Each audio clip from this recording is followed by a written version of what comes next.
welcome to the weekly market recap with SC Securities. Let's have a look at some of the latest developments in the Sri Lankan economy and financial markets. The Public Utilities Commission of Sri Lanka has announced a significant reduction in electricity tariffs with an average cut of 20%. This decision has been widely praised across key sectors of the economy, offering what many describe as a much-needed lifeline. Among the biggest beneficiaries is the hotel industry, which has seen the highest tariff reduction at 31%.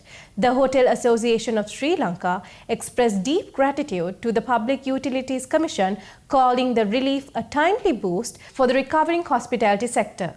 Hotels Association emphasized that this reduction allows the industry to reinvest in innovation and sustainable energy sources, helping to strengthen the recovery and long-term resilience. Exporters, another vital pillar of Sri Lanka's economy, also welcomed the tariff reduction.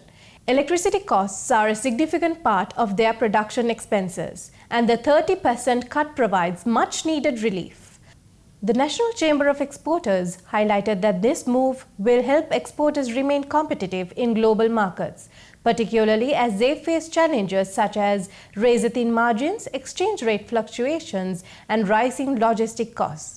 The Chamber added that reduce the production expenses will enable reinvestment in efficiency improvements and help boost foreign exchange earnings and job creation. The spice and concentrate industry, which contributes 2.6% to Sri Lanka's GDP, has also applauded the government's decision. President of the Spices and Allied Product Producers and Traders Association explained that high energy costs have long been a burden for the sector. He noted that this would not only support firms in maintaining slim profit margins, but also allow for investments in infrastructure to strengthen export performance.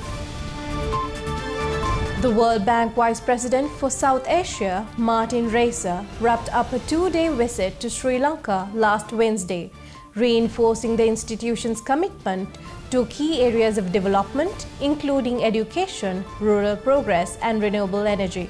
The visit highlighted the World Bank's pledge to fund three major projects over the next 3 months, with a total investment of $200 million.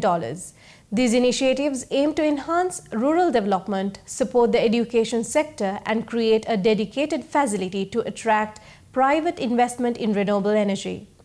Medium-term priorities for continued World Bank support were also discussed, focusing on enhancing the tourism sector, driving growth in lagging regions, particularly in the north, strengthening the logistic industry, improving public service delivery, and ensuring the workforce is equipped with modern, in-demand skills.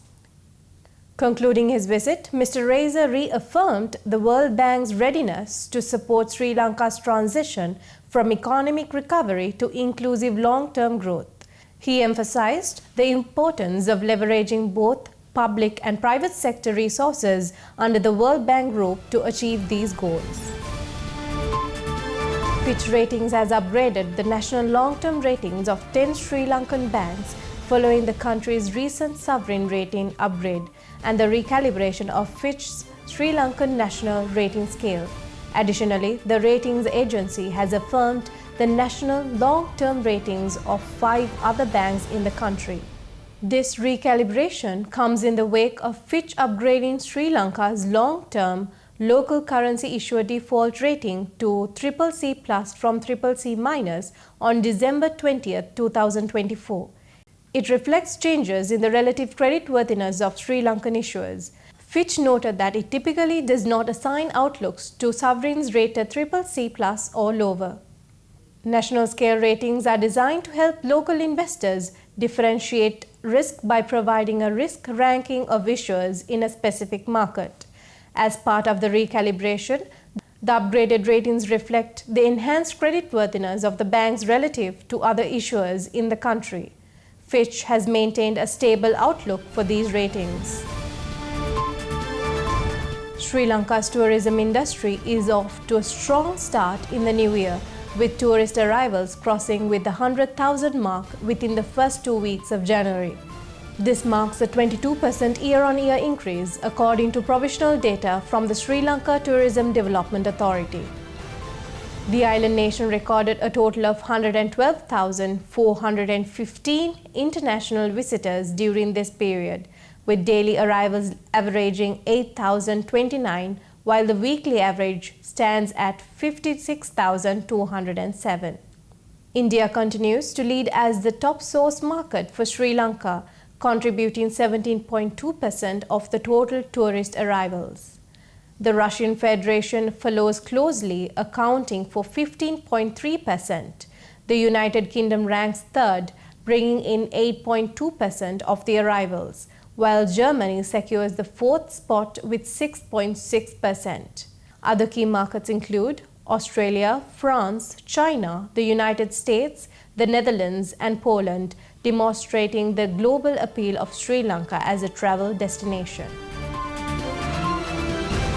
Let's take a look at this week's Treasury-bill auction results. With the recent Treasury-bill auction, the 91-day T-bill rate stands at 8.12%, down by 21 basis points.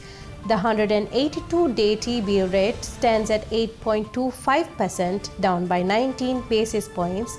And the 1-year T-bill rate stands at 8.63%, showing down by 17 basis points compared to the previous week. Thank you for watching. We'll be back next week.